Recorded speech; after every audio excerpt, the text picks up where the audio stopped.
Cancer ಕೇವಲ ವೃದ್ಧರಿಗೆ ಮಾತ್ರ ಬರುತ್ತಾ, ಅಥವಾ ನನಗಿನ್ನೂ ವಯಸ್ಸಾಗಿಲ್ಲ, ನನಗೆ ಕ್ಯಾನ್ಸರ್ ಬರೋದಿಲ್ಲ ಅಂತ ಏನಾದರೂ ಅನ್ನಿಸ್ತಾ ಇದೆಯಾ? ಹಾಗಾದರೆ ಇದ್ರ ಬಗ್ಗೆ ನಾನು ಇವತ್ತು ತಿಳ್ಕೊಳ್ಳೋಣ. ನಮಸ್ಕಾರ, ನಾನು ಡಾಕ್ಟರ್ ಗೌತಮ್ ಗೌಡ, ಕ್ಯಾನ್ಸರ್ ತಜ್ಞ ಮತ್ತು ಕಾಂಟ್ರಾಕ್ಟ್. ನಾನು ನನ್ನ 25 ವರ್ಷದ ಪ್ರಾಕ್ಟೀಸ್ದಲ್ಲೇ 19 ವರ್ಷದ ಹುಡುಗರಿಗೆ ಕೊಲಾನಿಕ್ ಕ್ಯಾನ್ಸರ್, 25 ವರ್ಷದವರಿಗೆ ಲಿವರ್ ಕ್ಯಾನ್ಸರ್, ಹದಿಹರೆಯದ ಹುಡುಗಿಗೆ ಲಿಂಫೋಮಾ, ಚಿಕ್ಕ ಚಿಕ್ಕ ಮಕ್ಕಳಿಗೆ ಬ್ಲಡ್ ಕ್ಯಾನ್ಸರ್, 2 ದಿನದ ಹುಟ್ಟಿದ ಮಗುವು ಕ್ಯಾನ್ಸರ್ ನಾನು ನೋಡಿದ್ದೇನೆ. ಸೊ ಕ್ಯಾನ್ಸರ್ ವಯಸ್ಸನ್ನು ಕೇಳೋದಿಲ್ಲ. ನಿಮ್ಮ ಆಹಾರ, ನಿಮ್ಮ ನಿದ್ದೆ, ಮಾನಸಿಕ ಒತ್ತಡ, ನಿಮ್ಮ ಜೀವನ ಶೈಲಿ, ಚಟಗಳು ಇದೆಲ್ಲ ಕ್ಯಾನ್ಸರ್ಗೆ ಕಾರಣವಾಗುತ್ತೆ.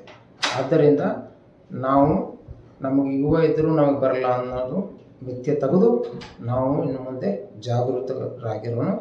ಏನಾದರೂ ನಮಗೆ ಸಿಂಪ್ಟಮ್ಸ್ ಬಂದರೆ ಡಾಕ್ಟ್ರಿಗೆ ಭೇಟಿಯಾಗಿ ಅದ್ರ ಬಗ್ಗೆ ತಪಾಸಣೆ ಮಾಡಿಸ್ಕೊಳುವ.